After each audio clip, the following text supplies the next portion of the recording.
What are you doing? You're not as quiet as you think. Oh, right, okay. Jaren's trying to be super quiet, but he's just like... Oh, Dan does that all the time. Yeah. He like creeps about and I'm like, you are so loud. and he'll like open the door and it'll be like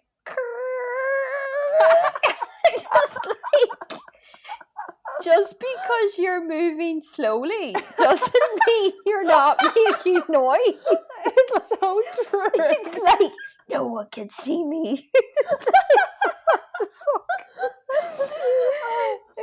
Oh God. Anyway. Okay. I'm very intrigued by this story. Okay. Warning. Me Time and Murder is intended for mature audiences. Listener discretion is advised. Oh, for God's sake, here Dancing it goes. around him, reciting poetry. Yes. Oh my God. That's crazy. No. Why? Oh, well, big surprise. Oh God. Dead on the bathroom floor. Did it? Okay. Oh. It feels weird to not talk before recording because we've already spoke. I know. I'm just like, just going to jump right into it. Okay, Yeah, I'm going to jump right into it because I know... Oh, wait, sorry. What are you... Tea. Blah, blah, blah. What are you drinking, Tres? Thank you for asking, Miriam. I am drinking Pucca peppermint and licorice tea. I think you've had this one as well. It's very tasty. Mm-hmm. What are you drinking today? I'm drinking the apple cinnamon Marks and Spencer's tea. Oh, yummy. You told me you're doing something to your hair. I am. I'm going to put on the Garnier Ultimate Blends Repairing Hair Food Papaya and Amla. Okay, I actually don't know what Amla is. In little small font it says Amla. Okay, I can't find what that means. Let's just hope it's good and natural. Yeah, these treatments are 98% natural, so like there's no worries there, which is really crazy that they're 98% natural. Have you ever put egg on your hair? I did whenever I was like a teen. Yeah, it was supposed to make it shiny, and I suppose there's protein in it. Did it work? I cannot remember. I remember I never did it again. It would be so messy. Yeah, I remember it was really not worth it. What about these weirdos who put avocado in their hair? Are they just throwing money away? Oh, avocados you're so right. They're so expensive. Right? And one wouldn't be enough to even cover the hair. Yeah. Do you know what? You could mix it in with a conditioner to spread it out a bit more. But I just buy avocado oil conditioner or something. Yeah, that's a good point. I know that we both love the hot coconut oil treatment DIY. It's very easy. And it's readily available if you already cook with coconut oil as an oil, a cooking oil. Have you ever done the rice water? I'm sure it's a big thing over there where you are in Hong Kong. You dunk your head in a bucket of rice water, which I'm sure there's lots of over there. I've never heard of that. It's supposed to come out really like detangled and silky, and it's like you know like the milky rice water. People save that water and then like wash their hair with it and stuff, or like dunk their head in it. Yeah. Why? What is in the rice that makes that happen? I feel like it might also be protein. Oh, okay. Studies have found that an ingredient found in rice water is able to penetrate damaged hair and repair it from the inside out. Okay, who is this source? Because that sounds amazing. Healthline.com, I'm not sure if they're reliable. Sounds unreal. Sounds too good to be true is the thing. But I just thought you might know of people maybe doing it over there. I've never heard of that until this very moment. Although, like, whenever I cook rice, because I cook rice in the instant pot, there's never any water left. Oh, it absorbs all the water. Well, I thought that was the way you're supposed to cook rice. You're not really supposed to have all that water left over. Yeah, it's not like it's pasta. To me, I thought it was like, unless you're just doing it for your hair. Maybe. Why would you want sloppy rice? I know. I hate sloppy basmati. Oh, it's the worst. Oh, no, it has to be sticky. It happens so easily. You can just so easily go from like perfect to sloppy. And it's usually because you put too much water in. So anyway, yeah, interesting. Oh, I'll have to look into that. Mm-hmm. That could be a nice experiment. DIY and cheap. Rice is pretty cheap, so. What about me? Oh, I didn't ask you. What? what are you pampering yourself with today? Well, we were talking about the Inky list right before we recorded, so I was very inspired to go and drop some of my collagen booster. Oh, you onto still my have some face. left. I have a little bit Oh, left. that's good. Enough with the fun, cute stuff. To the dark stuff. To the dark stuff. Here we go. I'm just going to jump right into the middle because I know that you're not going to have known this story. Okay. Oh, okay. So this story takes place in Sheffield in South Yorkshire, England. Can I pause you there? We can cut this out. It's not the Yorkshire Ripper. No. Okay. Because I text you, there's a documentary on Netflix about it. I've seen. I haven't watched it. I finished it already. Was it? You finished it already? Was it good? It already. It is good. It's quite well done. I thought good interviews with some people that were in on the case. This story takes place in Sheffield, South Yorkshire, England, in case anybody thought that was in Ireland. So, love Yorkshire tea. Oh my God, Yorkshire tea, the gold Yorkshire tea, probably the best. Go on, Yorkshire. Mary Wright and Sarah Walton were both friends and living in a rented house together. They were two typical chicks in their late 20s, autonomous single life, spending money, saving money, dating, slowly moving up the career ladder. Life was good. Sounds awesome. However, in October 2015, when Marie was going to make dinner and reach for her frozen pizza in the deep freeze, it was gone. Okay. Oh, I got so nervous. I was thinking there's a head in the freezer. I was, oh God, don't do that to me. God, Trez, you jumped straight. Oh my God, Trez. It's like in Friends, who took the sandwich? My pizza? My frozen pizza? Actually, I'd be really annoyed if someone took my frozen pizza. I know, in a rent, like in a shared house. Yeah. Oh, you just don't do stuff like that. Let's not go there. We've all had these experiences. People like that. Yeah. So her frozen pizza was gone. Dun dun dun. Marie confronted Sarah like, "Girl, did you steal my pizza?"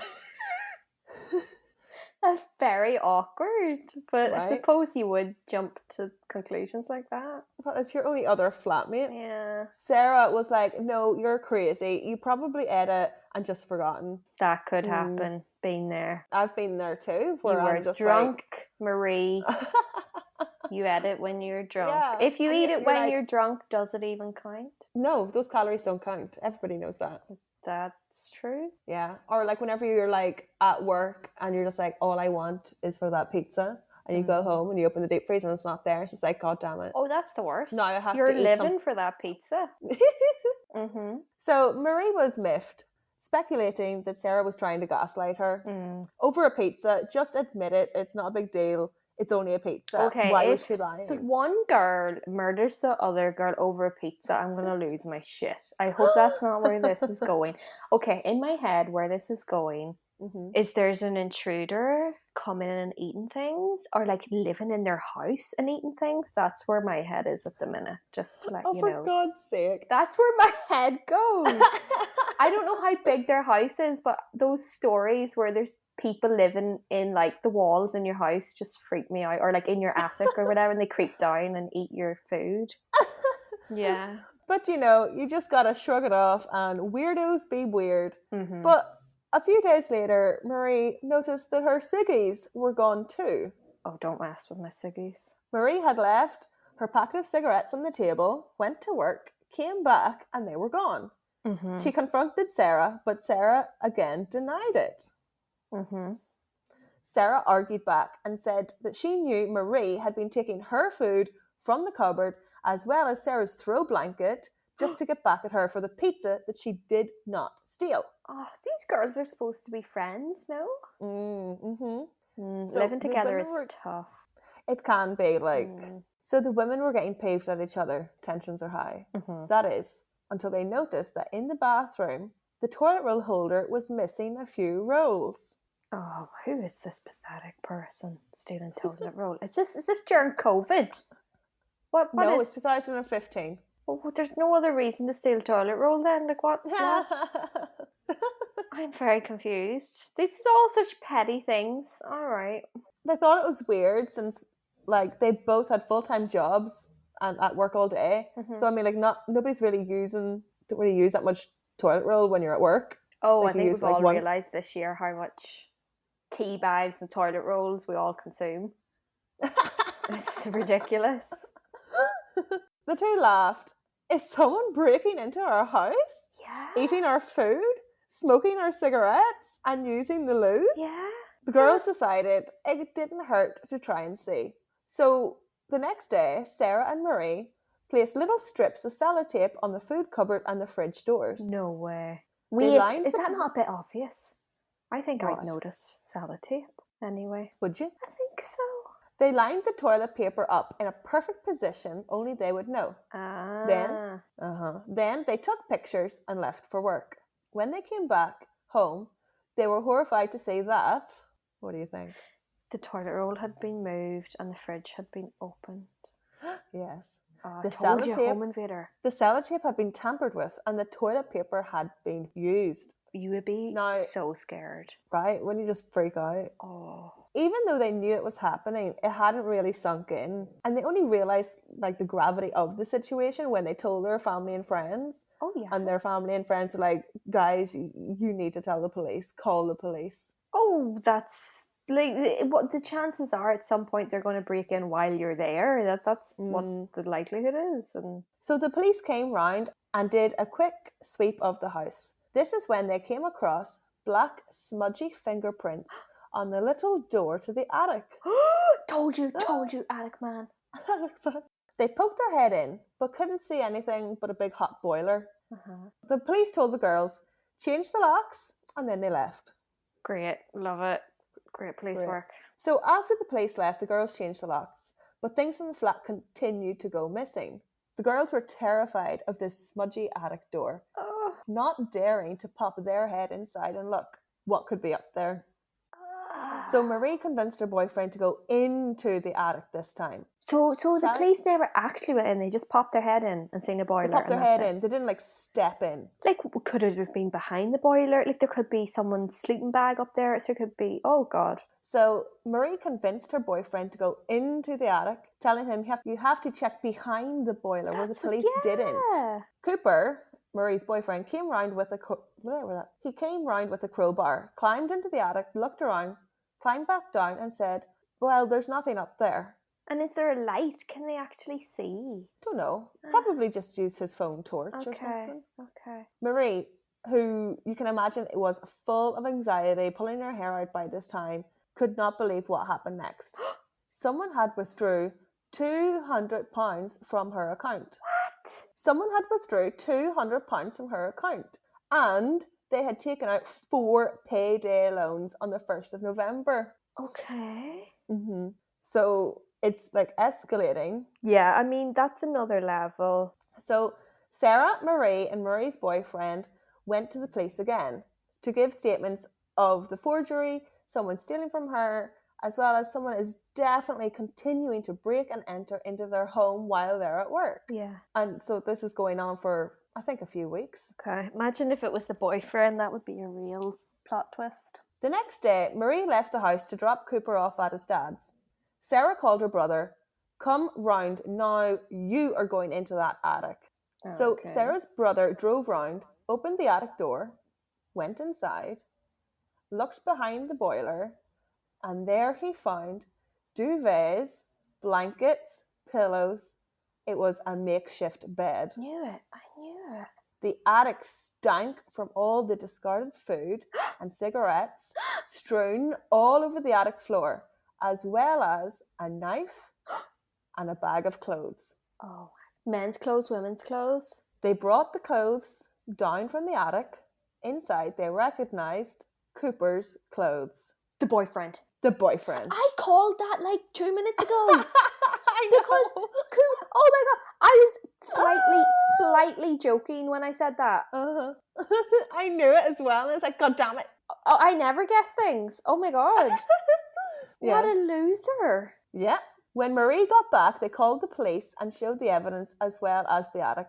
The police go and arrest Cooper, who confesses right away.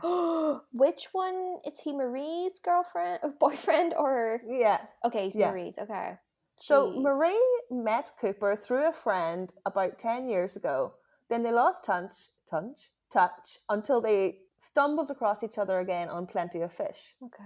And then they picked up again, started dating. Mm-hmm. Murray said that when they started dating, he seemed totally normal, with Cooper texting cute messages, saying you're beautiful, and soon they fell in love. Okay.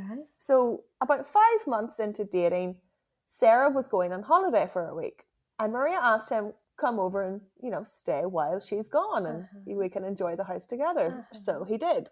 But when Sarah returned, Marie told Cooper, look, I need some space. There are too many people in the house. You need to go back home. But Cooper, he didn't want to leave and kept overstaying his welcome. Okay. And in the end, they got into a tiff, and Cooper said, fine, I'll go back to my dad's. But turns out he never really did. Bizarre. He had somewhere to go. Yeah. Turns out Cooper was letting himself in and out of the house. So he had like a key. And was staying in the attic for about 2 weeks. Bizarre. He would wait until the women went to work, then exit the attic and help himself to their bedding, food, ciggies, utilities, and then when they returned, he would slip back up. But that is so boring. What are you doing for the rest of the evening when they come home? And you're not saving that much money. I don't get the motive here. I know, actually there is no interview with him. Why did you do it? Unless it was, those men in, there's a couple of those, really famous, true crime stories where the man has got fired from his job and he just goes to the train station and sits there. Yeah. And then he goes back to work and he pretends that he's got a job. Unless he's pretending to his family, his dad and his friends, that they're living together and he's got a job. But really, he's just slinking around his girlfriend's house. Bumming it, not paying rent, not paying for food. So creepy. Weird. So the whole time, while up in the attic, he was still messaging the frantic Marie. Yes, they were still Sneak, little sneak. He had told her that his phone was broken, so they could only talk over text. Because obviously for obvious reasons. She wanted to call him. Yeah. She is panicking, oh my god, my cigarettes are missing, my food is missing, I'm so creeped out. Awful. And he's just oh, you can't call me, just send me a text. Think about how quiet you would have to be up in the attic. Right. He probably just lay there like a weirdo. You couldn't walk about, they would hear you. It's so strange. They're downstairs watching TV and he is lying upstairs in the attic on his phone. So weird. And also, sorry, what if she were to say, I really need you to come over right now? You're going to slip down out of the attic when they're there. Do you know what I mean? How is he? Or she says, oh, I'm going over to see you. Not oh. He must have came up with an excuse. Yeah, I suppose. And the whole time he was pretending to be concerned for her, for her safety. And was consoling her and telling her everything's going to be okay. I'll get a crowbar and I'll make sure there's nobody up there. Just fuck with your head. I mean, it's really not worth it putting someone through that anxiety so that you can benefit in a very minimal way. It's not worth it. Oh God. After he got arrested, Marie said in an interview, as soon as I got home, I seen that he was ringing my phone, but I couldn't touch it. I was so scared. I never spoke to him ever again. I felt like it was my fault because I trusted him and he was my boyfriend. Yeah. Even though I know it wasn't my fault. It's not her fault. That is so not a normal thing that happens. You could never see this coming. I thought I really knew him and knew everything about him. But actually, he had this whole other side or whole other life. If he had wanted money, I would have given him money if he had asked. He really didn't need to do any of this. Marie goes on to say that he messed with her life and had so much that now she has trouble whenever she goes dating. Oh. Yeah. I'm sure. Whenever police confronted Cooper, he admitted right away to the string of thefts and fraud and invasions, using her credit card to take out payday loans. Oh my God, that's insane. And was sentenced to 16 months in prison. But I mean, he gets 16 months. How long does it take her to get over this? I mean... I know, it will really mess you up for a long time. Really long time. But not just the whole dating thing, but just the whole intruder and safety thing, because, once someone's broken into your home, I'd say it takes you a long time to feel safe again. It's like really is like like that invasion of privacy. Like you've just been. I don't know, but I'd say she has. You would all. It's like a form of assault. Like you feel like you've been offended in some way. Your privacy has been, invaded. Greatly. I can't think of a better word than it. Yeah, it's just that's been taken from you. That sense of security, and that when you go in your front door and you close that, this is your space. I mean that. There's the possibility for her that that's never going to be the case again, because she knows there's the possibility of someone coming in. I mean, that's just... And you would feel the guilt as well, because he was doing it to her flatmate as well. Like, she went through that too. Like, and he had a knife. What the fuck did he have a knife for? What was the knife all about? Actually, that's a good point. If they were going to go up there, was he going to stab somebody? Oh my God. It's like he maybe just really didn't want to be found out, and maybe he was prepared to fight for this little shitty attic space. Like, what? Oh, for God's sake. But yeah, that's the end of the episode. Very quick little one. Wow. It was a good one though. All right. So... Hide your kids, hide your wife.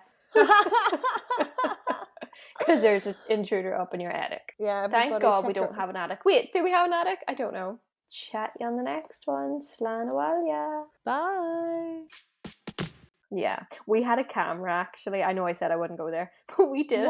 We did have a camera. No, I didn't set this up. I lived in this. Oh, it was awful. I lived in this shared accommodation, and it was, oh my God, I can't even remember. At least 10 people, and there was one girl, and she was going into the kitchen and taking people's food, and she thought she was getting away with it. But there were cameras, because it was such a big building. Yeah. So she was stealing like stupid things like cream eggs and stuff. Oh my God. Then she was caught on the camera. Oh my God. It was so funny. What happened? We all knew it was her. So we said, look, we pretended we didn't know. And we said, look, whoever it is, just return the items, or like repurchase them and return them. And I think she did, because she was just mortified. But yeah. Okay. It was it was the worst. You get away with it in any other house, but this was like a brand new building. I think it had cameras because, parties and stuff, and the building didn't want, their property damaged, Anyway, so funny. Okay. Wow, Jesus, stealing a cream egg. Yeah. Wow. Low times. Low times. Yeah. Me Time and Murder would like to thank and acknowledge our sources that make this podcast possible. References can be found on our Instagram page.